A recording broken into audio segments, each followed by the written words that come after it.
Hello and a very warm welcome. You are watching Gravitas with me, Modi Gambhir. Let's get started.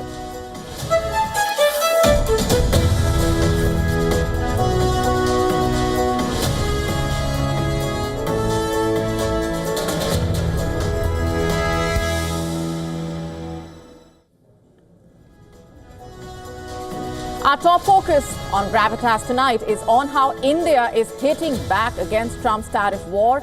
India has made it absolutely clear that it will not bow down. And Prime Minister Narendra Modi's message is clear: there will be no compromise under pressure, calling for a nationwide movement towards self-reliance. Also on the show for you tonight, we tell you all about America's hypocrisy as it profits from the Ukraine war. We are decoding that for you in just a bit. Tragic news from Jammu and Kashmir with a devastating cloudburst in the Doda district there, triggering flash floods. We tell you all about the situation on the ground. All this and more coming up.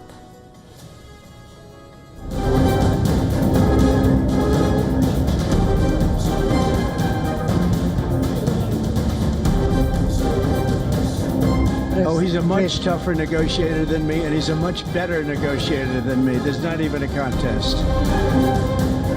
स्वदेशी ये हमारा जीवन मंत्र बनना चाहिए दोस्तों।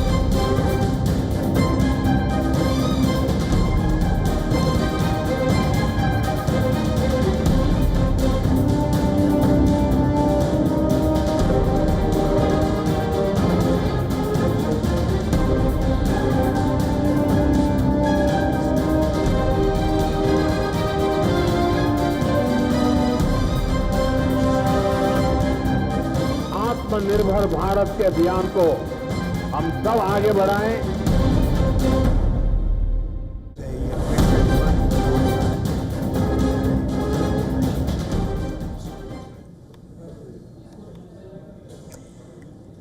Our top story on Gravitas tonight is about India pushing back against Trump's tariffs.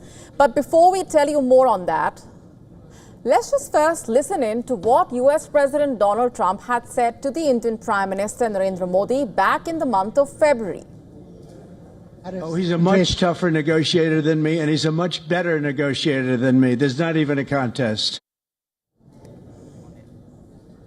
That was just a few months ago, but the memories seem like a distant dream thanks to what appears to be Washington's short-term thinking and knee-jerk imposition of hefty tariffs on India. Tariffs that will take effect Wednesday midnight.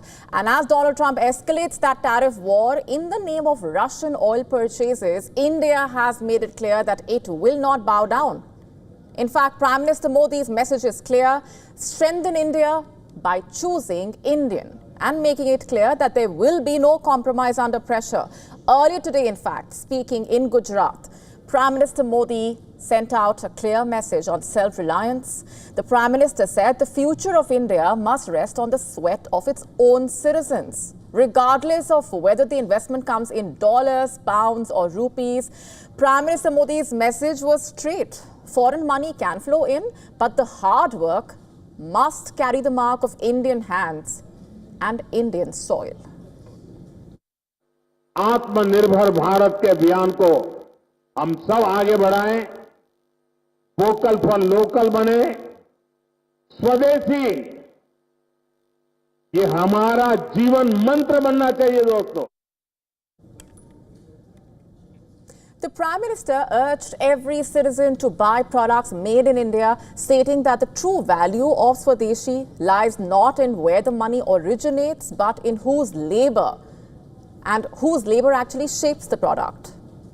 Prime Minister Modi also set his appeal in the context of India's long-term vision that by 2047, on the centenary of independence, India must emerge as a developed nation, one based on Atmanirbhar Bharat, self-reliant India. And alongside this push, the government is accelerating reforms and taking new measures. The Modi government is also speeding up policy changes, such as the GST overhaul. And this is to shore up confidence and growth in the economy. All of this also begs the question, why exactly is Donald Trump imposing the tariffs? Because Trump seems to always work in a pattern. People who follow the story closely have seen that despite offering initial resistance, eventually world leaders do concede. Just take the example of NATO leaders in Europe, for example, conceding to Trump on how to go about as far as Ukraine is concerned. Despite voicing strong opposition, European leaders ended up having to ensure Ukraine's security guarantees, as well as providing Kiev with arms. NATO leaders also pledged to spend 5% of their GDP towards defense, because that's what Trump does. He gets his way. But regardless of Trump's method, or his pattern of getting the deal, by Trump's own admission, in fact, Prime Minister Modi is a tough negotiator, and Prime Minister Modi is not about to concede to Trump on compromise tariffs. In fact, India has drawn its red line. It is sticking to it. Trump's tariff war has created a sharp debate globally as well. Many see his measures not just as trade policy, but also as flattery and humiliation tax. But even if Trump boasts about tariffs, his own business history tells a different story. Trump once hailed his Taj Mahal casino in Atlantic City as the 8th wonder of the world. When it opened in 1990, it was his biggest and boldest real estate gamble. But by October 2016, the lights went out. The casino closed after 26 years, leaving thousands of employees without jobs. Perhaps underscoring a symbol of Trump's flawed vision of business and growth. Maybe understandable why Trump sees everything from the lens of having all the cards and the world seeming cardless in a way. Nevertheless, the message from New Delhi is loud and clear. Threats will not weaken India's resolve. The history of the largest democracy is well known for bringing down the mightiest empire of its time with a Swadeshi movement.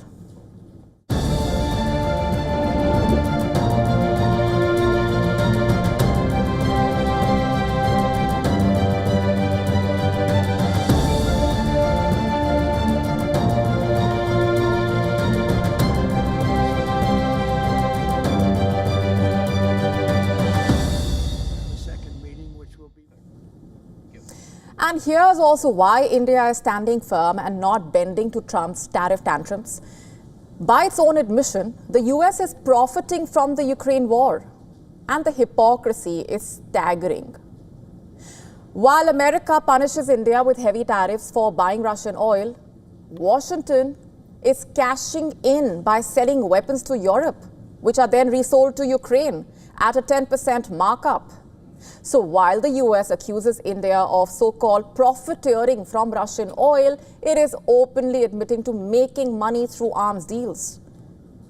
Speaking to Fox News, the US Treasury Secretary has said, I'm quoting, "We sell weapons to the Europeans who then sell them to the Ukrainians, and President Trump takes a 10% markup on the weapons. Perhaps this 10% will cover the cost of air cover," quote unquote. In another interview, Basant slammed India for buying Russian oil, refining it, and then exporting petroleum products. He said, and I'm quoting, "They are just profiteering, buying cheap Russian oil, reselling it as product," quote unquote. Quick question to Basant. Are you not doing the very same thing that you're trying to accuse India of doing?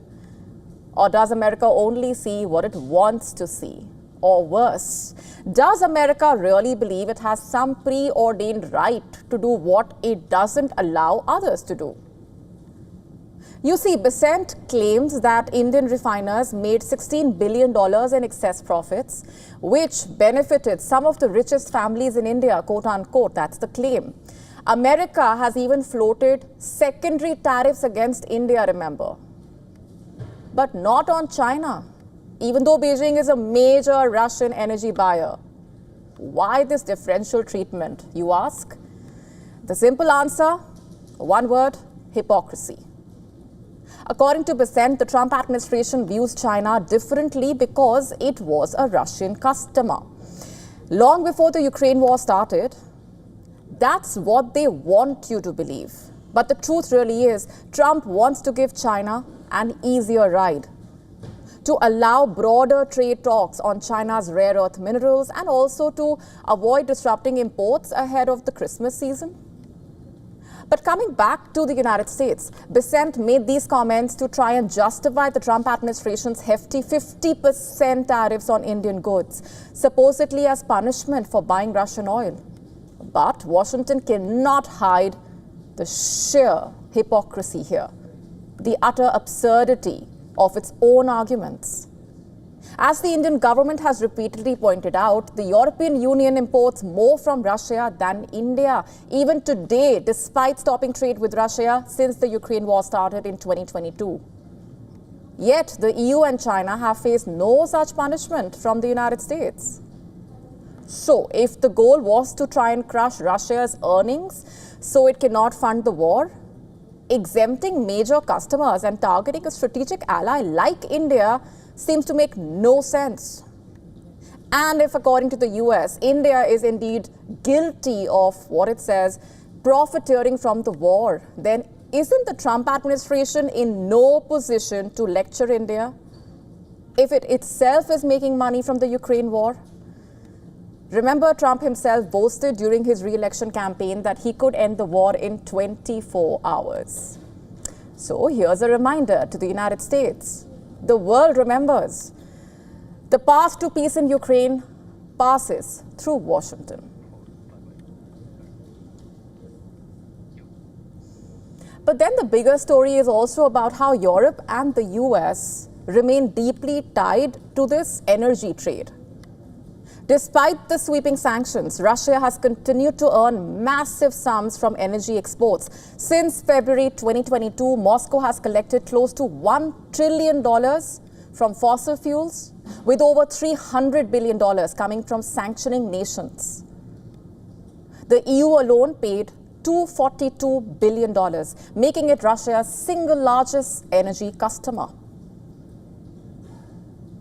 Russian gas exports to Europe even rose by up to 20% in 2024, while half of Russia's LNG still flows into the EU. India, by contrast, accounts for 13% of Russia's fossil fuel revenues, less than Europe's 23%. And the bigger winners have been American and European companies, by the way. US LNG now covers nearly half of Europe's imports, with Brussels signing a $750 billion deal to secure gas supplies. $750 billion. American oil majors like ExxonMobil and Chevron saw profits jump 125% post the war as the prices spiked. And even today, Europe continues to buy Russian fuels indirectly, while also paying 4 times the US domestic rate for American gas. Analysts argue that if profits are the measure, it is not India, but Western energy giants and governments that have benefited the most from the war-driven energy realignment.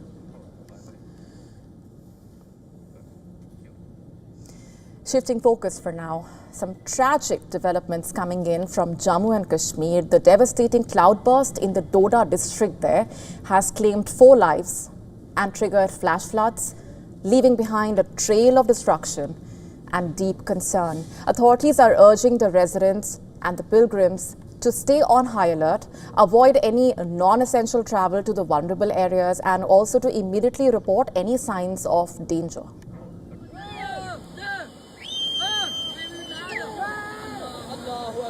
Allahu Akbar. Chalo paas, chalo paas, chalo paas, paas chalo.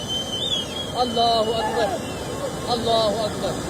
Allahu Akbar. Allahu Akbar. Allahu Akbar.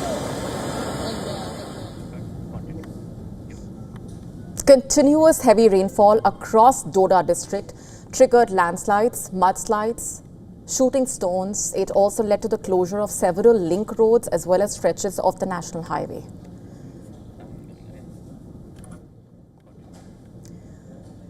And in a separate incident, a landslide occurred near the iconic Vaishno Devi temple. Few injuries reported. Rescue operations are underway in full swing there.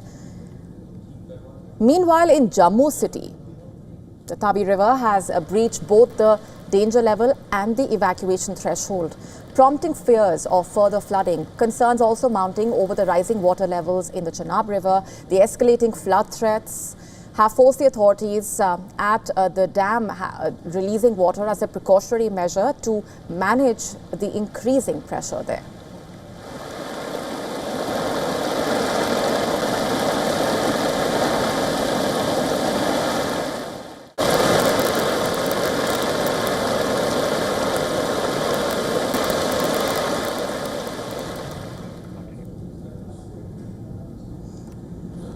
Meanwhile, Jammu and Kashmir witnessed several incidents of cloudbursts in August. Kathua witnessed a deadly cloudburst on the 17th of August that killed at least 7 people. Several houses were buried under sludge in the Ghati area. A police station and railway track also were submerged. Cloudburst also occurred in Kishtwar on August 14 that resulted in the deaths of at least 60 people. Pilgrims on the pilgrimage there were also impacted.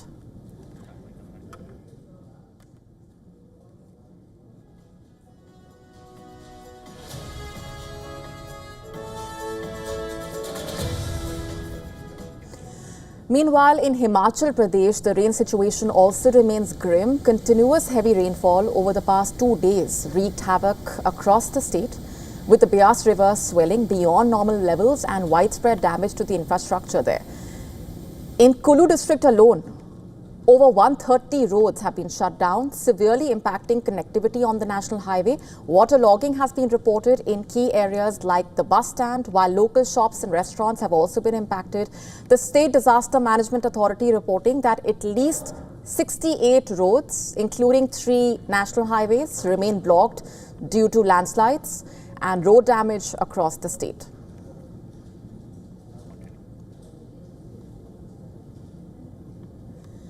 In Uttarakhand, massive boulders and debris completely block the road to Harshal Valley. Rescue operations underway, but poor weather and washed out roads are severely hampering the relief efforts.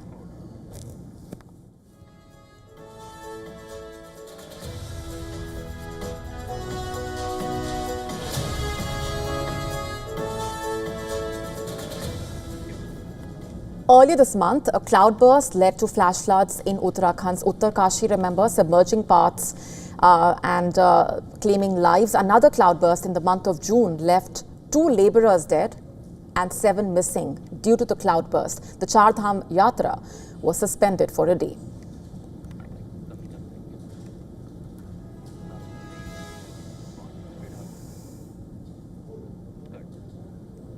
And here's a quick look at what else is lined up for you on the show tonight. The Indian Navy has commissioned 2 state-of-the-art stealth frigates. We are telling you all about the developments, getting you the complete story in just a bit.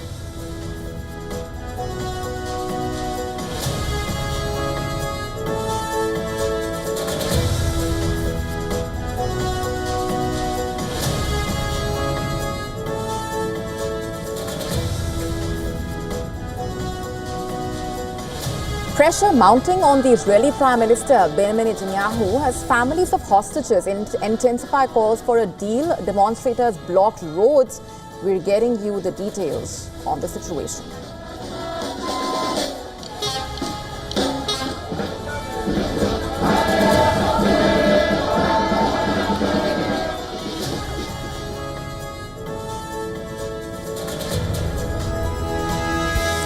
Has one of the world's greatest mysteries, the Bermuda Triangle, been solved? All this and more coming up.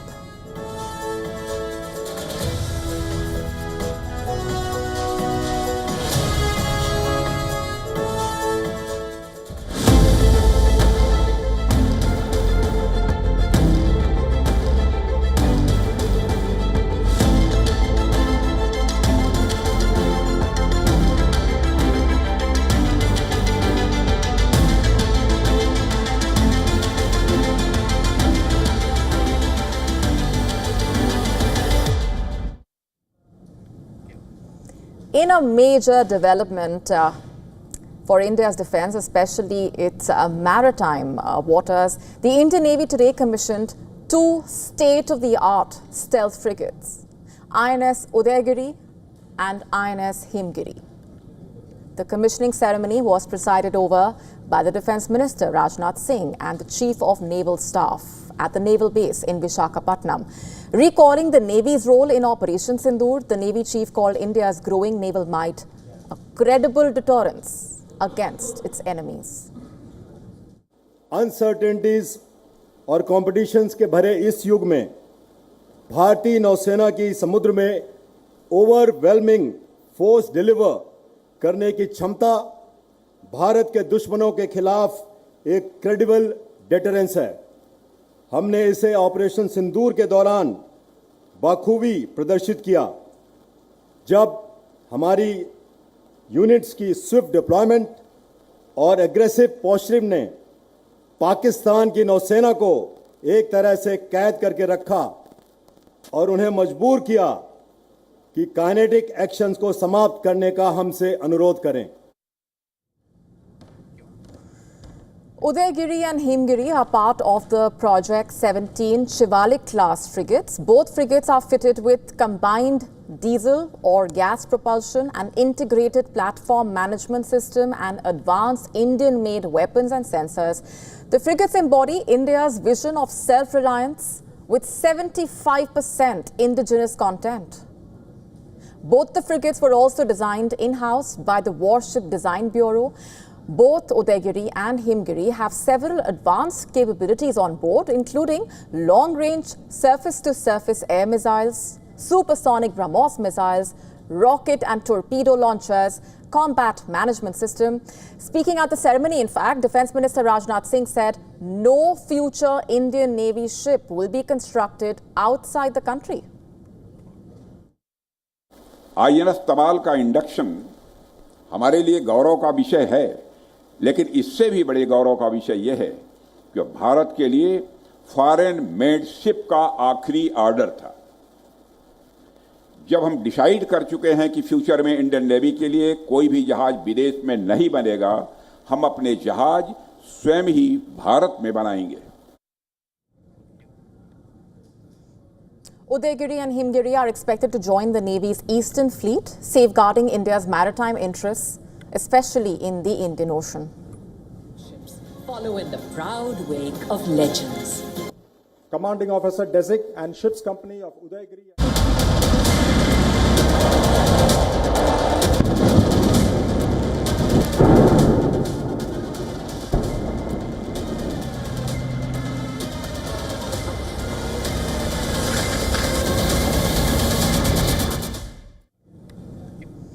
Shifting focus now to Ukraine. It has a new long-range cruise missile codenamed Flamingo. Now, there are pictures of this new weapon days after the Ukrainian president told the world about it. Footage published by a Ukrainian media outlet showed the launch of the missile being test-fired, equipped with a 1,150-kilogram warhead and having a range of more than 3,000 kilometers. This new missile represents a major advancement in Ukraine's strike capabilities. In fact, Volodymyr Zelensky earlier said that mass production could begin soon. And this is big. The test comes amid heightened debate over how Ukraine is conducting its long-range strikes.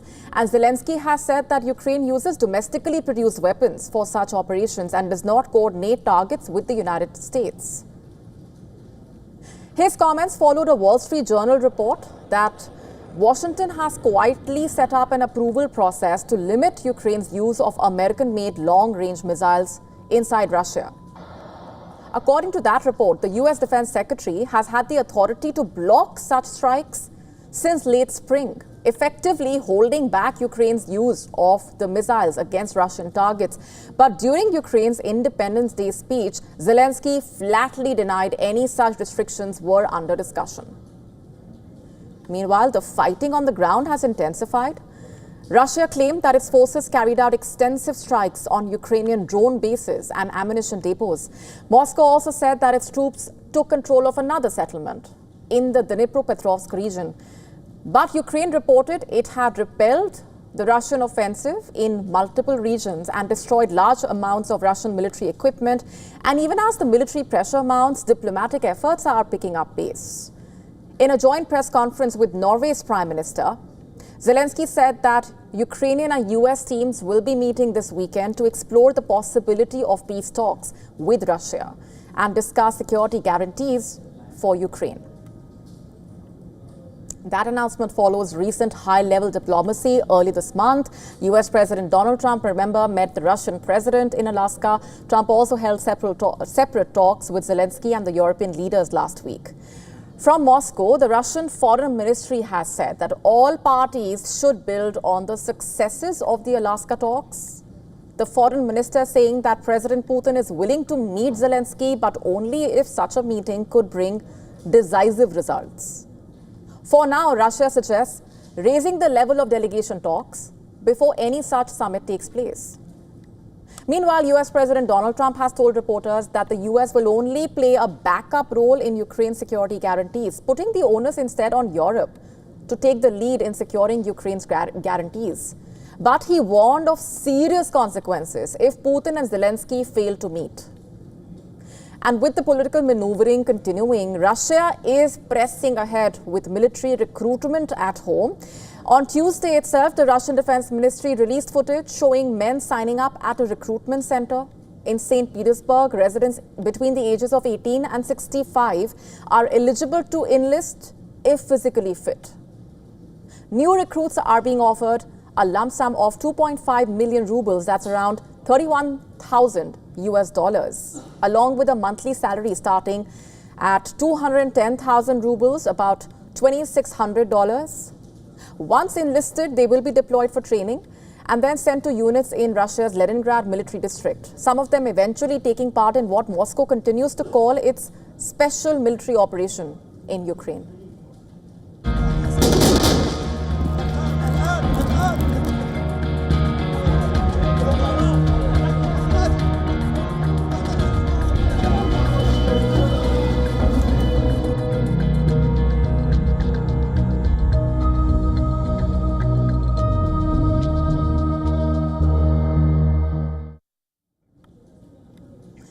A new layer of horror has been added to the conflict in Gaza. A deadly Israeli strike on a hospital sparked global outcry and ignited a major debate. And in the aftermath of the attack that killed 20 people, including 5 journalists, a big question hanging in the air. Was this a tragic accident or a precision strike? Take a look.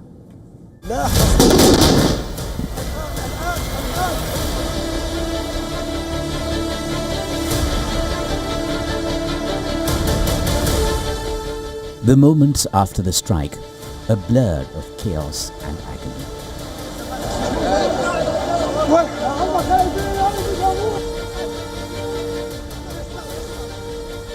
The panicked faces of medics and civilians as they scrambled to pull the wounded from the wreckage.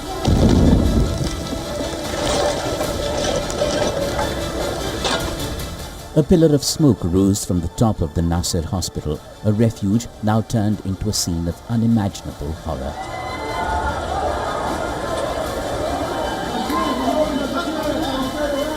Somber scenes at the funeral of journalists killed in the Israeli strikes, the mortal remains of the scribes with their camera and the press vest. Continuous bombing and direct targeting of journalists. Every day we bid farewell to a martyred journalist, but we will continue on this path that we have chosen, and their message will not be stopped. Experts are claiming this was no random hit. They believe the building was struck by a guided missile, likely a spike missile, an Israeli-made high-precision fire-and-forget anti-armor weapon used to target specific locations.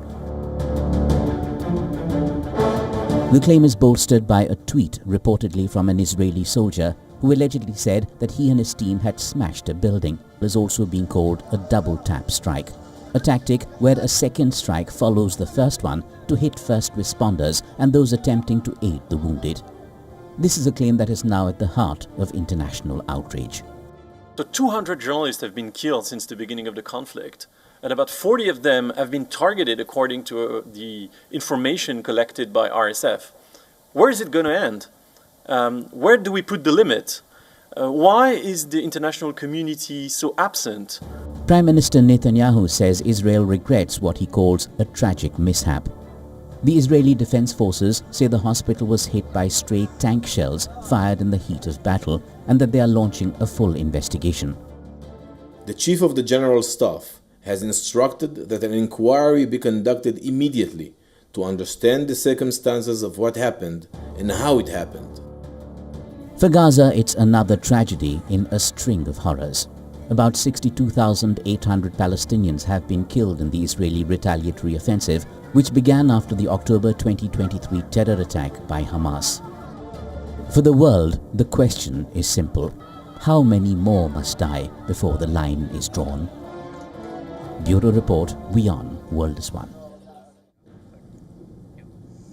On to Israel now, where protests are mounting as families of hostages intensify calls for a deal. Demonstrators blocked roads in some parts, rallied outside the ministers' homes ahead of a key security cabinet meeting there. Pressure is building on the Prime Minister's government to prioritize negotiations with Hamas. The Palestinian group has accepted the latest ceasefire proposal, but that has not stopped Israel from continuing its offensive in Gaza.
Shifting focus now, a Russian intelligence gathering plane has been intercepted by the American Air Force in Alaska for the third time in less than a week.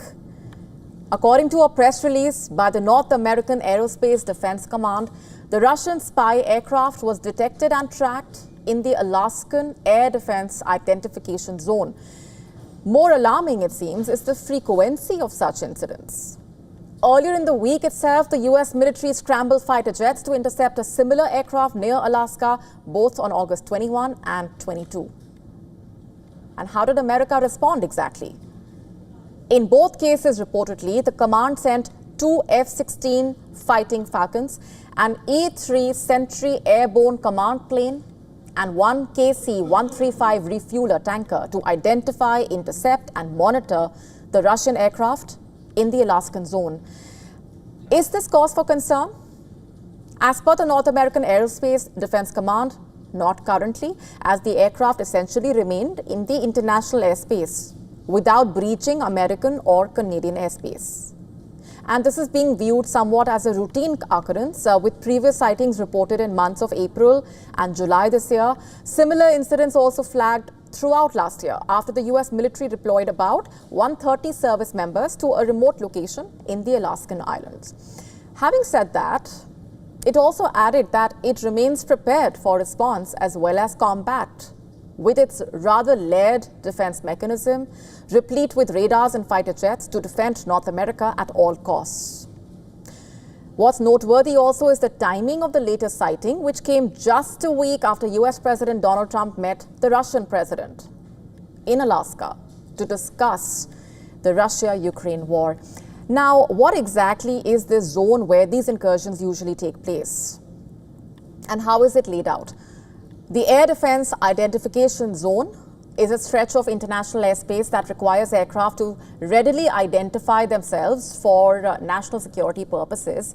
And as per the team, the latest detection in Alaska marks the 7th instance of Russian aircraft entering the strategic zone this year.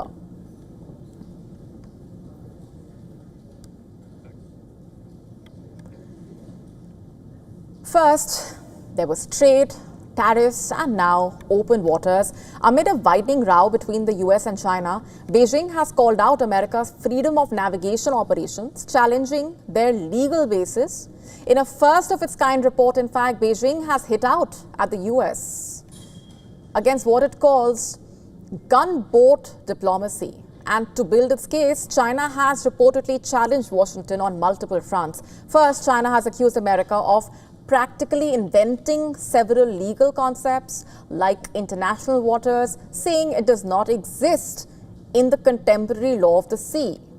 And then China goes on to accuse America, saying that such operations risk threatening regional peace and stability, and for using military force to pressurize other countries into disrupting maritime order. Nothing new here in a way, as China has been raising such concerns for a long time now. For years, the US Navy has been conducting the freedom of navigation operations in the Indo-Pacific, particularly in the South China Sea, which has triggered friction between the two sides time and again. But this is in a way the first time that China has decided to take on the US Navy in its backyard legally, accusing America of using its military to create a threat perception. And in the report, Beijing also accused the US Navy of repeatedly entering into territorial waters of other states worldwide without prior notification or authorization, as well as defining exclusive economic zones that suit its interests. And China's allegations against the US are strong, also pointed. But was this always the case? As per the report, American directives were initially against countries like Vietnam, Malaysia, the Philippines, which shifted support to China since 2007, when the country started emerging as a key competitor to the United States. Besides being so-called order and rules set by the US, these freedom of navigation directives come with political and strategic significance, something which may very well affect international equations and operations in the contested zone. However, China is not the only country to have borne its brunt. As per a US Navy press release in 2021, the US had asserted navigational rights and freedoms inside India's exclusive economic zone without requesting for India's prior consent, reportedly. It also added that the operation had challenged India's maritime claims, reportedly. And while China questions the legal basis of US actions, Beijing also has reportedly conducted similar operations in the EEZ and territorial waters of other countries, including the US and its allies, thus warranting a further and detailed review of international navigation laws in foreign waters.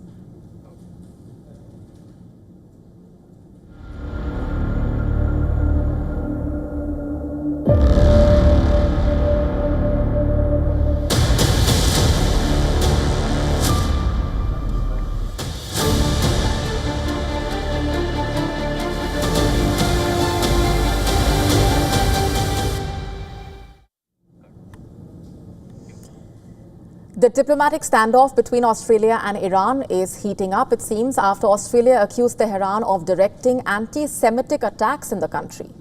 Iran has hit back, denying the charges. The Iranian government, in fact, refuted the allegations levied by the Australian Prime Minister, Anthony Albanese, of attacking Jewish targets in two of the country's biggest cities last year. Strongly condemning the attack, in fact, Albanese announced severing diplomatic ties with Tehran. Listen in.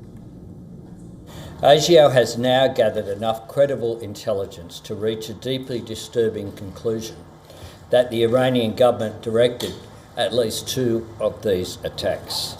Iran has sought to disguise its involvement, but ASIO assesses it was behind the attacks on the Lewis Continental Kitchen in Sydney on October 20 last year, and the Adass Israel Synagogue in Melbourne on December 6 last year.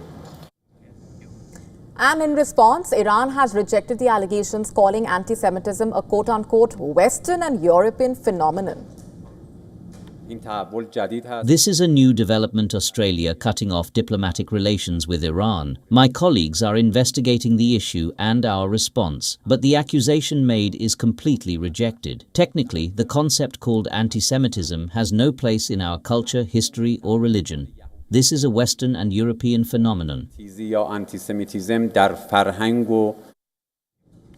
On Tuesday, Australia expelled the Iranian ambassador and declared him persona non grata. Sadeghi, along with 3 senior diplomats, were asked to leave the country within just a week. Not just that, Australia also suspended operations of the Iranian embassy. And that ends a presence which began way back in 1968. Australian security agencies believe agents of Iran's Revolutionary Guards were behind the arson attack on Lewis's Continental Kitchen, a food company in Sydney, on October 20th, and a fire at a synagogue in Melbourne on the 6th of December. Although no one was hurt, the attacks had caused widespread damage. Australia reportedly has one of the largest concentrations of Holocaust survivors outside of Israel. And according to a group of Australian Jews, the country has witnessed a rise in anti-Semitic incidents after the October 7, 2023 Hamas attack.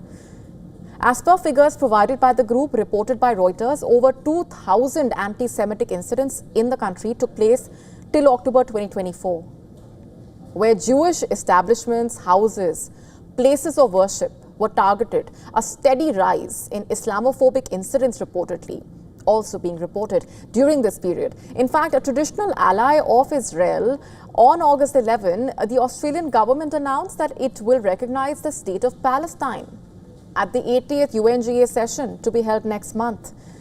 As per a recent poll, almost 45% supported Australia recognizing a Palestinian state before a negotiated peace deal, with 23% opposing it. Reportedly, the question still is, after the current standoff, will Australia adjust its stance?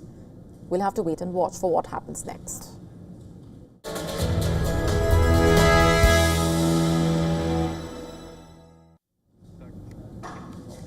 One of the world's greatest enduring mysteries, is it not a mystery anymore? For decades now, the Bermuda Triangle has captured imaginations with stories of vanishing planes and ships. But now, a new scientific theory claims to have finally cracked the code. The truth is stranger than any myth, it seems. The reason is pretty simple, it seems. Take a look.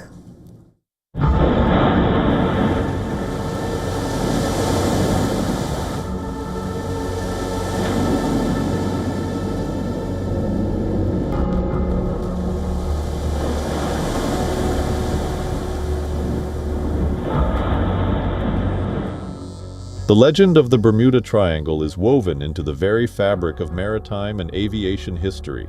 It's a story of eerie disappearances, of vessels and aircraft swallowed by the sea without a trace, leaving behind an unexplained silence.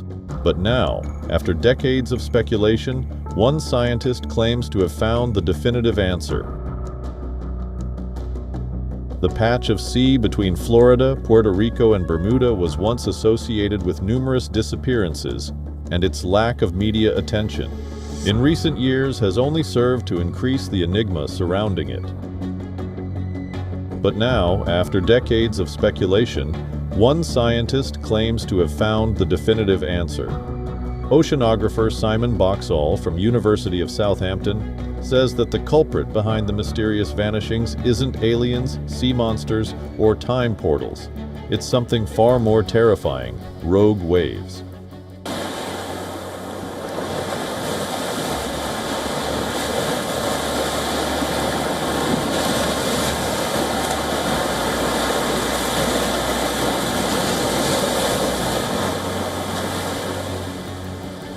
Rogue waves are not the average sea swells.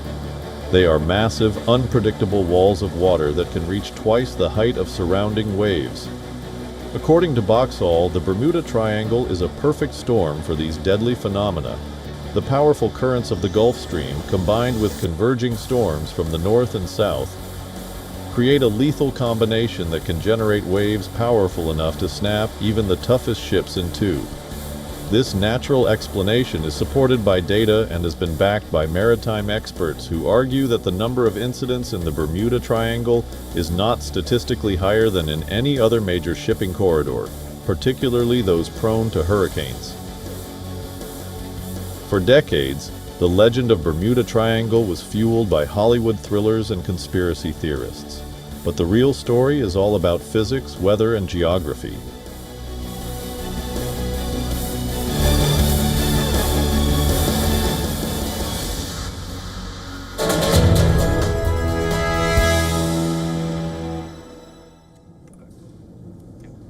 Time now for Gravitas Snapshot. And tonight we are making you meet a man who has been taking Americans on a journey of exploring delicious Indian food. And it's been quite a ride. Meet Vijay Kumar, co-owner and executive chef at Michelin-starred restaurant Sema in New York, offering delicious food to A-listers, including big names like Jennifer Lawrence, Will Ferrell, TV host Padma Lakshmi, just to name a few. And many consider it to be the best Indian restaurant in America, reportedly. And it has become quite a sensation. In fact, last June, the James Beard Foundation crowned him the best chef in New York State. Quite an achievement. And that's not even all. His is the only Indian restaurant in the Big Apple to boast a Michelin star. And this year, the New York Times named Sema the #1 restaurant in the city, saying that diners had never seen Indian food like this, quote unquote. Some of the popular dishes of that restaurant, including its famous snails and a lobster tail cradled in coconut milk, also the famous Guernese oxtail, just to name a few. And what has this journey been like for Vijay Kumar? He was raised in India's southern state of Tamil Nadu, and his restaurant's menu is rooted in Tamil village cooking. Kumar says he has been quite impressed, struck by how the basic cooking rules that he learned as a child are also being liked by wealthy New Yorkers. No matter how many big names are visitors to that restaurant, South Indian customers, the ones who come all the way to New York, are extremely special to Vijay Kumar, reportedly, and he enjoys their presence the most. Now, don't blame us if this got you craving some of those dishes. That is the power of Indian food.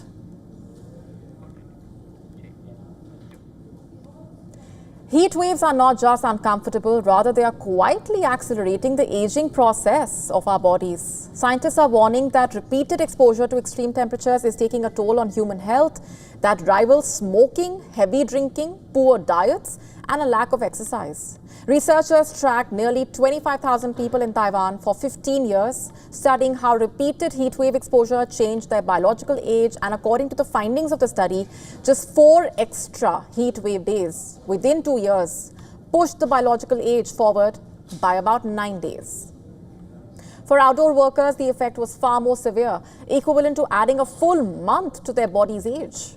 The figures and the extent of the damage may look small, but scientists are cautioning that the long-term effect across decades could be devastating. According to them, higher biological age strongly predicts greater risk of illness and early death. And because heat waves strike just about everyone, the overall health cost across entire populations could be staggering. Researchers used medical markers like blood pressure, cholesterol, inflammation, organ function to calculate the biological age and then compare those results with actual age.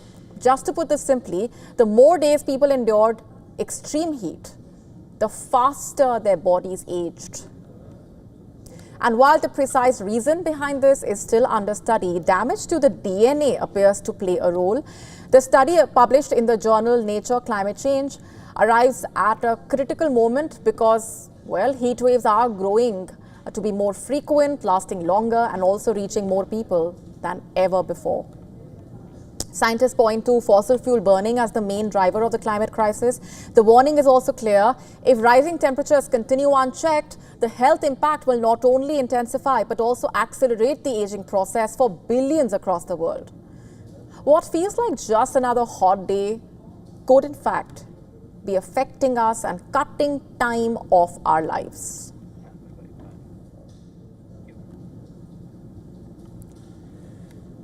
A massive dust storm swept across Nevada's Black Rock Desert, threatening the Burning Man festival.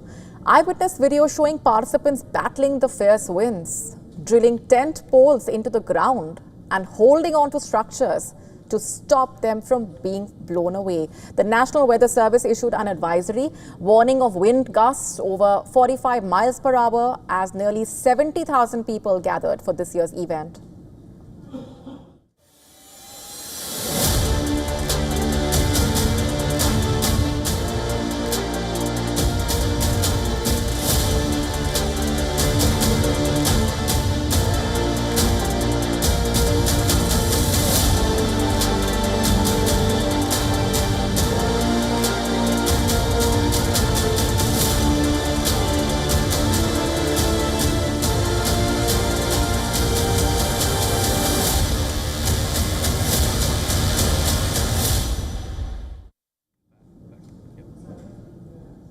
Praveena Singh has been crowned Miss Universe Thailand 2025 in a glittering ceremony in Bangkok, marking a triumphant fourth attempt at the coveted title. The 32-year-old representing Salaburi emerged victorious from a field of 77 contestants, finally securing the crown after 3 previous runner-up finishes. The win is particularly notable as she is the first ever Miss Universe Thailand winner to have been married and divorced, a change made possible by the recent relaxation of the rules by the Miss Universe organization. Her win is being hailed as a new era for Thai beauty pageants, in fact, showcasing perseverance and a modern, inclusive vision of a beauty queen. A naturalized Thai citizen of Indian descent, her victory was met with cheers from her devoted fan base who followed her pageant journey since she first competed way back in 2018.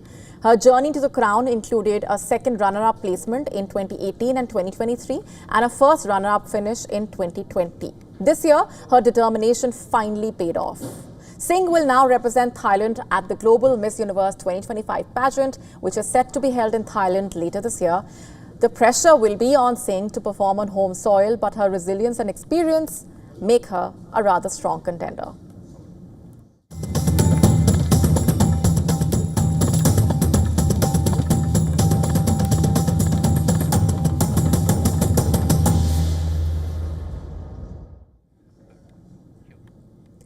Across India, preparations in full swing for Ganesh Chaturthi tomorrow. From Mumbai to Kolkata, Assam to Tamil Nadu, artisans are giving the final touches to idols of the Lord Ganesha, while devotees gather for fairs and first look unveilings of iconic idols. The festival marks the homecoming of the god and is celebrated across India with a lot of devotion and community spirit.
With that, it's a wrap on this edition of Gravitas tonight. This is me, Molly Gambhir, signing off. Thanks very much for watching.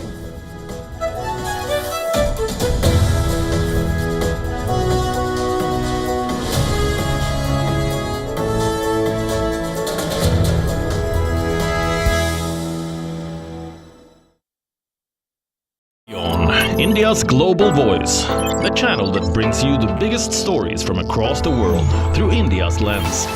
Now available in more than 190 countries worldwide, because we believe that the world is one. Watch us in Africa, Europe, USA and Canada, South America, Asia Pacific, Middle East and North African regions. Also available on these digital platforms across the world. WION, World is One.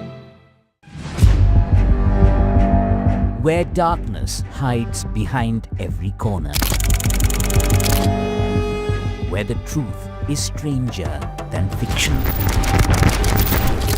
A show that dives deep into the stories which shock and mystify. Unsolved